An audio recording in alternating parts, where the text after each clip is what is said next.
Neat వివాదం రోజు రోజుకు ముదురుతోంది. నీట్లో మొదటి ర్యాంకు సాధించిన 67 మందిలో 6 హర్యానాలోని ఒకే పరీక్షా కేంద్రంలో పరీక్షను రాశారు. ఇక ఎన్ని ప్రశ్నలకు ఎన్ని మార్కులు అనే లెక్కలకు అంతు చిక్కని రీతిలో కొందరు విద్యార్థులు మార్కులను సాధించారు. దీంతో పరీక్షా నిర్వహణ సక్రమంగా లేదంటూ అనేక వాదనలు తెరపైకి వచ్చాయి. అయితే ఈ వాదనలను నీట్ పరీక్ష నిర్వహించే నేషనల్ టెస్టింగ్ ఏజెన్సీ ఖండించింది.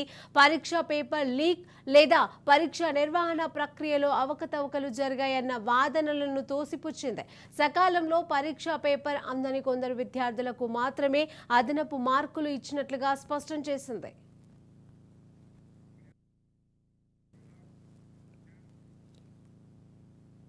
కానీ మళ్లీ పరీక్ష నిర్వహించాలంటూ కొందరు విద్యార్థులు డిమాండ్ చేస్తున్నారు.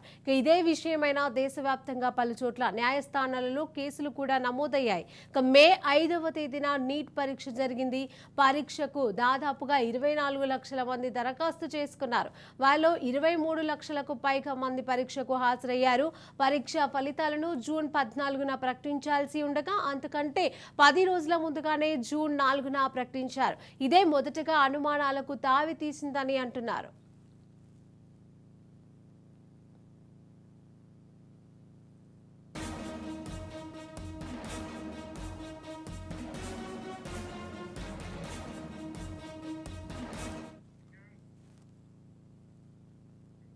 నీట్ వివాదం అయితే రోజు రోజుకు ముదురుతోంది. నీట్లో మొదటి ర్యాంకు సాధించిన 67 మందిలో 6 హర్యానాలోని ఒకే పరీక్షా కేంద్రంలో పరీక్షను రాశారు. ఇక ఎన్ని ప్రశ్నలకు ఎన్ని మార్కులు అనే లెక్కకు అంతు చిక్కని రీతిలో కొందరు విద్యార్థులైతే మార్కులను సాధించారు. ఇక వీటికి సంబంధించి మరిన్ని అప్డేట్స్ మా ప్రతినిధి స్వప్న అందజేస్తారు. స్వప్న, మొత్తానికైతే ఆ నీట్ ఎగ్జామ్ అనేది ప్రస్తుతం కలకలం లేపుతుందనే చెప్పాలి. నీట్ వివాదానికి సంబంధించి దాదాపు మొదటి ర్యాంక్ సాధించిన 67 మందిలో 6 హర్యానాలో ఒకే పరీక్ష కేంద్రంలో పరీక్ష రాశారు.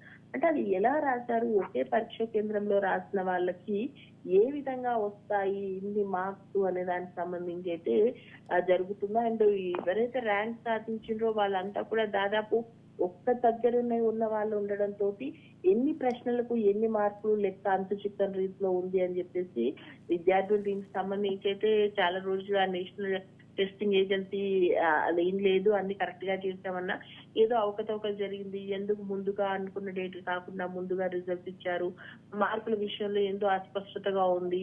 దాదాపు 24 లక్షల మంది దరఖాస్తు చేసుకుంటే వాళ్ళలో దాదాపు 23,33,000 మంది పరీక్షకు హాజరైతే అది జూన్ 14న ప్రకటించాల్సి ఉంది యాక్చువల్ గా రిజల్ట్స్. అంతకంటే కాకపోతే 10 రోజుల ముందుగానే 4న ప్రకటించారు.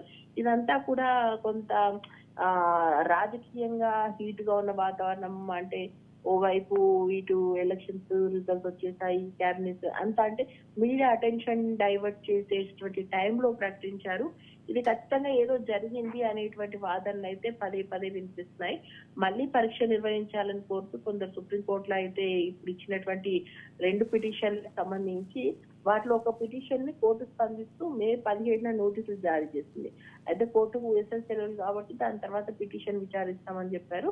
మొత్తానికి అయితే పేపర్ లీకేజ్ వల్ల చాలా మంది ప్రతిభావంతుల విద్యార్థులు న్యాయబద్ధంగా పోటీ పడే అవకాశం కోల్పోయారు.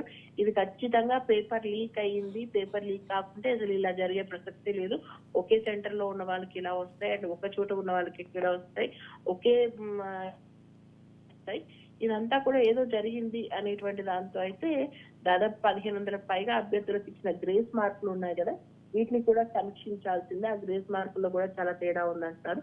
చూడాలి కోర్టు ఏ విధంగా స్పందిస్తుంది. అదేవిధంగా స్వప్న, అంటే సకాలంలో కూడా పరీక్షా పేపర్ అందని కొందరు విద్యార్థులకు మాత్రమే అదనపు మార్కులు వచ్చినట్లుగా కూడా తెలుస్తోంది. మరి దీనిపైన అప్డేట్స్ అంటే అది దానికి సంబంధించి కూడా అది క్లారిటీ ఇవ్వమని అంటున్నారు. ఇప్పుడు వైద్య విద్య కోర్సుల ప్రవేశానికి 67 మందికి ఫస్ట్ ర్యాంక్ రావడం జరిగింది. దీంట్లో అవకతవకలు జరిగినాయి అని చెప్పేసి చెప్తున్నారు.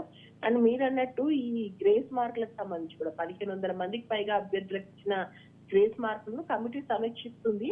ఆ తర్వాత ఫలితాలు సవరించే అవకాశం ఉందని అన్నారు. అయితే గ్రేస్ మార్కుల పట్ల గ్రేస్ మార్కులు ఇవ్వడం వల్ల అభ్యర్థుల ఫలితాలు దాని మీద అంటే ప్రమాణాలు దెబ్బతింటాయి, ఎటువంటి ప్రభావం చూపదని అది చాలా చిన్న గ్రేస్ మార్క్ అయిన అన్నప్పటికీ కూడా మరోవైపు అభ్యర్థులు వారి రాశిలో ఇదంతా కుదరదు, ఈ గ్రేస్ మార్కులకు సంబంధించి ఎలా ఇస్తారు ఏంటి, దీనికి సంబంధించి కూడా సిట్ అధికారులతో విచారణ జరపాలి. ఆమ్ ఆద్మీ పార్టీ నేతలు కూడా ఈ విషయాన్ని కోరారు. సో మొత్తానికైతే ఇంకా రాజుకుంటూనే ఉంది. ఇప్పుడు కాంగ్రెస్ దీని మీద ఆరోపణలు చేస్తుంది. కేంద్ర శాఖ యూపీఎస్సీ మాజీ చైర్మన్ తో కూడిన 4 సభ్యులతో విచారణ చేయాలంటున్నారు.